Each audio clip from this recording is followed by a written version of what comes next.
kae Bagong teko.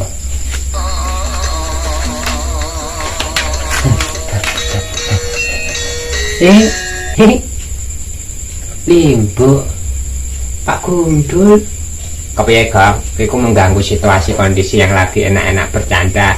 Enak-enak aku lagi PDKT sama Limbu, berusaha merayu dan merayu dirinya. Tiba-tiba mak berjudul dirimu datang tanpa tiba-tiba diundang ya kagak. Kok kenapa kamu hadir Gong?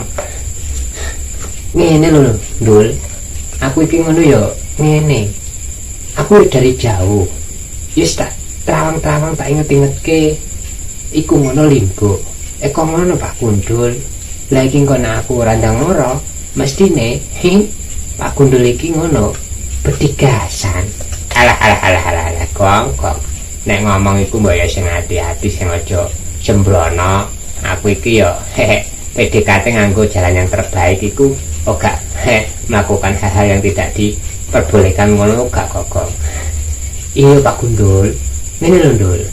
Limbo, kepiye Bagong? Awakmu ki gak apa-apa to? Iya, saat temen ngono ki aku ya gak apa-apa Bagong. Nek menawa kalong. Alah Gong.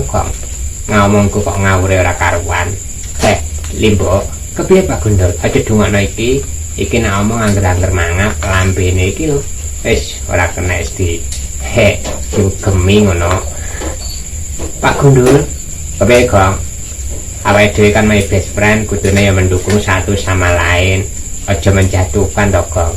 Aku iki lagi berikhtiar dan berusaha mendekati Dina Limbo ngono. Limbo. Kepiye Bagong? Pak Gundul iki mau ngomong apa, Mbok? Pak Gundul iki mau lho jarene Pak Bagong.